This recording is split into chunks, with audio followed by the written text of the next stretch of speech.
Hello everyone, welcome to this session of the series Literary Terms and Figures of Speech, where in today's session we are going to look at this term tragedy, and in the subsequent lecture we will also discuss about the related terms comedy and tragicomedy. So let's begin our discussion with its basic definition. Tragedy. Tragedy is a type of drama that presents a serious subject matter about human suffering and corresponding terrible events in a dignified manner.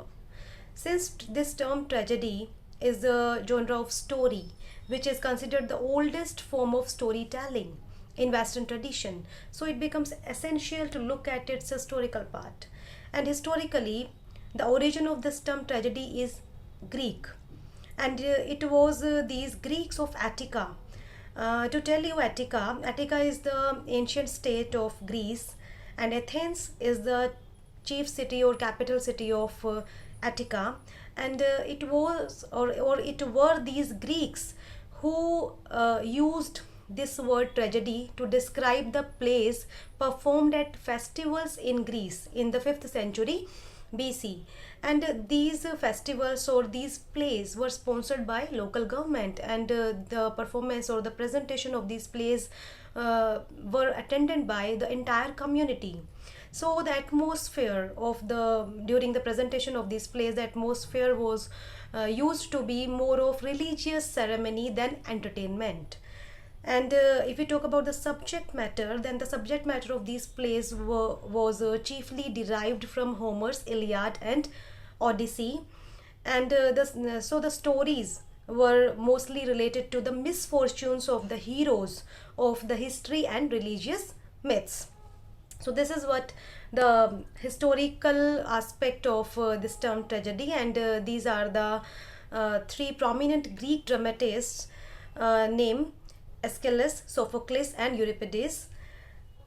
And if we see the definition given by Aristotle in his famous work Poetics, then he defines tragedy as tragedy is an imitation of an action that is admirable, complete in the sense which composed of an introduction, a middle part, and an ending, and possesses magnitude in language made pleasurable, each of its species separated in different parts, performed by actors not through narration, effecting through pity and fear the purification of such emotions. Now, after this definition, and this definition also helps us in locating the objective or the importance of tragedy, that why and it is a very obvious question, that why historically the tragedies were so loved by people, or it is also quite odd to think that why people preferred to have the experience of such emotions like pity, sadness, and fear. So the answer or the rationale of this very these creation of so many tragedies, so many the popularity of tragedies, the rationale or the logic of this we can find in the definition or the theory, or especially in this last phrase, purification of such emotions. We can find the rationale of creating or popularity of the tragedies in this phrase, because as according to Aristotle, what he tells, or what logic he gave, that as we go through life we store up or we bottle up many negative emotions, and any good tragedy helps us in or any good tragedy is a safe way to release those all negative emotions, or we can say those all pent up feelings we can release with the help of a good tragedy. And this process of releasing the negative emotions is termed as catharsis by Aristotle, as it is displayed on the screen. Catharsis is a release of emotional tension after an overwhelming experience. Now, overwhelming experience in the sense, I would like to illustrate it. Let me finish this statement at first. Catharsis is a release of emotional tension after an overwhelming experience that restores or refreshes the spirit. Now, after an overwhelming experience, how? As I hope that you can guess here, or usually this happens in every type of tragedy, or we can say usually we can find in tragedy that there is a hero, and that hero is in his prime in the sense that he is very successful, respected, and happy. But what happens, or what proceeds, or what follows the story, that hero, there is a misfortune falls upon that hero due to any flaw, any very ordinary flaw in his character, and misfortune befalls upon him, and which becomes the cause of his downfall. And suddenly we witness a descent in his life, descent from greatness to destruction. And this encounter, or when we see such destruction of the protagonist or the central character in any tragedy, then this arouses a deep sense of sadness and pity, and along with which is mixed up with fear in us. Along with this, we also feel a deep sense of understanding. What sense of understanding? That we should guard ourselves against that flow, against that very ordinary flow from which the character was suffering. So this is a separate part, that this deep sense of understanding also occurs after the releasing of emotion. The first one part which I want to emphasize here is that when we witness any tragedy, then we it happens that there is a release of our many bottled up emotions. We release all those emotions in the form of tears, in the form of feeling sadness, pity, and fear as well. So this is what catharsis, and which was given by, and this theory, this is an Aristotelian theory, and this term was given by Aristotle. So here we can see the logic of the popularity of these many tragedies historically. Now let's have a brief discussion on English tragedy. And if we see the English tragedy, then it was actually shaped on the model of this Roman tragedian and philosopher Seneca. As the first English tragedy was acted in 1561, titled Gorboduc. It was written by Thomas Norton and Thomas Sackville. And to brief you about the storyline of this tragic play, then it is a story of a British king and his sufferings at the hands of his disobedient sons. And in the very model of Seneca, in the very tradition of Senecan, tragic plays, which are also called tragedy of blood. In the very tradition, here I haven't written, but I want to tell you that in the very tradition of Seneca, Thomas Kyd also wrote the famous play Spanish Tragedy, which was also in this very tradition of Seneca. We can say with its very melodramatic aspects. It was carrying very melodramatic aspects. And what this writing of tragedies did in the history of English literature. These writing of English tragedies in English literature transformed the style of English drama. What was earlier, it was from morality and mystery plays, especially in the Elizabethan era. There was a transformation, there occurred a change from morality and mystery plays to the writing of tragedies with these ventures. The first one was Gorboduc and Spanish tragedy, and so on. Many we are going to discuss now. So this was what we can say the beginning of the writing of tragic plays in English literature.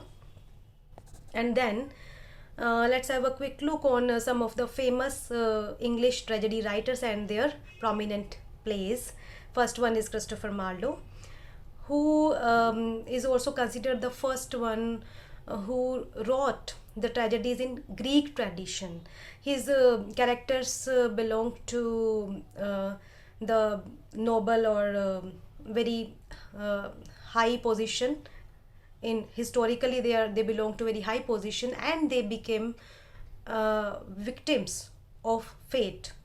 and his famous plays are Tamburlaine, Dr. Faustus, The Jew of Malta, and Edward III. Next one is William Shakespeare, and it is a well-known fact that he is the most popular playwright, and he was the one who used Greek themes but modified them to his own purpose. And his famous creations are Hamlet, Othello, King Lear, Macbeth, Antony and Cleopatra, and Troilus and Cressida. The next one is John Webster, who is also a Jacobean dramatist, and he followed Shakespearean model. His tragedies were modeled upon Shakespearean model of tragedies, and the famous tragic plays are Titus Andronicus, The White Devil, and Duchess of Malfi. And then there is this Henrik Ibsen, who is Norwegian playwright. He wrote the plays in the late 19th century. He is also known as the father of realism, and most of his tragedies or tragic plays are also known as problem plays. Prominent ones are A Doll's House, Hedda Gabler, The Wild Duck, and Emperor and Galilean. And then there is this American playwright Arthur Miller, who wrote many famous tragic plays like All My Sons, Death of a Salesman, The Crucible, A View from the Bridge, and The Misfits. Now, after taking a look on major playwrights and their famous tragic plays, let's have a brief discussion on the difference between these two types of tragedies, classical tragedy and modern tragedy. And I hope that now you're familiar that what does it mean by classical tragedy. Classical tragedy is the tragedy which originated from the Greek literary tradition, whereas modern tragedy is a tragedy which were performed and written from the 20th century. Now let's begin their differentiation one by one. The first one is plot. In classical tragedy, we usually find, or it is found, that there is only one plot or one theme. The story revolves around the one theme or one story. Whereas in modern tragedy, we can have several storylines developing at the same time, and which is divided into plots and subplots. And the second one difference which we can figure out is of timeline. In classical tragedy, the story completes within one time span, whereas in modern tragedy, the time or the story is divided into several time periods, and how they narrate and how they enact such time spans, they do it with the help of many flashbacks and flash forwards, breaks, and pauses, and this very feature of flashbacks or non-linear narration is also a very modern feature. The third one is of protagonist. In classical tragedy, the protagonist belonged to a very wealthy royal or noble family, whereas the modern tragedy is the story of a common man, ordinary man who hail from a very middle class background. And in classical tragedy, the central character is only one, the protagonist is only one, whose whole story, from whose befall or whose descendant or whose descent from greatness to destruction we witness. Whereas in modern tragedy, we can have more than one central characters. And what does it mean by this last term, basic elements?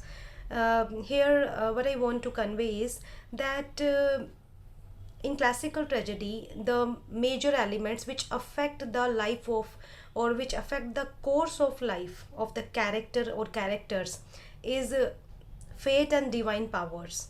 Whereas in modern tragedy, what brings change, what is the cause of bringing major change in the life of the characters are more realistic, and they can be the problems related to the ambition or aspiration of the modern man or the common man, ordinary man. So excuse me. So this is what tragedy and its types are, and that's all for today. Thank you for your attention.